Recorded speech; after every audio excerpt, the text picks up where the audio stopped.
বাংলাদেশে নাকি ফেসবুক বন্ধ করে দিব, বুঝছেন? এখন আমার কথা হইলো, ফেসবুকে যারা বাংলাদেশে ফেসবুক নিয়ে যারা কাজ করে, সোশ্যাল প্ল্যাটফর্মে যারা কাজ করে, তারা কিন্তু এই ফেসবুকে কাজ করে মাসে হিউজ পরিমাণ একটা ডলার বাংলাদেশে নিয়ে আসে। এটারে বলে ফ্রিল্যান্স। ঘরে বসে ফ্রিল্যান্স করে আমাদের দেশের ছেলেমেয়েরা অনেকেই করে। ফেসবুকে ভিডিও তৈরি করে কিন্তু লক্ষ লক্ষ ডলার বাংলাদেশে নিয়ে আসতেছে, ঠিক আছে? তো এখন যদি ফেসবুক বন্ধ করে দেয়, তাহলে কিন্তু সেই ডলার আসা বাংলাদেশে কি বন্ধ হয়ে যাবো না। আবার অপর দিকে দেখেন, প্রবাসীরা নাকি বাংলাদেশে টাকা পাঠাতেছে না, মানে রেমিটেন্স পাঠাচ্ছে না, ডলার বন্ধ। তো এই যে সবকিছু মিলে যে বাংলাদেশে যে পরিস্থিতি তৈরি হইতেছে, এটা অনেক ভয়াবহ একটা পরিস্থিতি।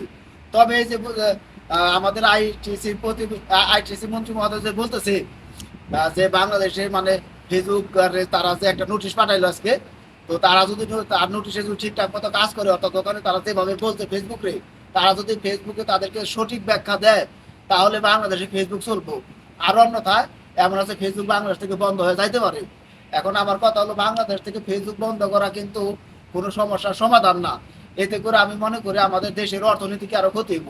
কারণ দেখেন, অর্থনীতির ক্ষতি হইবই, সেই সাথে এই যে দেশের যে হাজার হাজার ছেলে মেয়েরা আছে যারা হচ্ছে এই ফ্রিল্যান্সিং করে ঘরে বসে টাকা কামাইতেছে, তাদের কিন্তু ইনকামের রাস্তাটা পুরোপুরি বন্ধ হয়ে যাবো গা, অর্থাৎ কি বেকারত্ব বাইরে যাবো গা। তাই আমি একটা কথা বলতে চাই, ফেসবুক বন্ধ না করে ফেসবুক কর্তৃপক্ষের সাথে কথা বলে যথাযথ ব্যবস্থা গ্রহণের মাধ্যমে বাংলাদেশের ফেসবুকটা চালু রাখার জোর দাবি জানাচ্ছি। এতে করে আমাদের দেশের জন্য যেমন ভালো হবে, তেমনি করে আমি মনে করি ফেসবুকের জন্য ভালো, ঠিক আছে?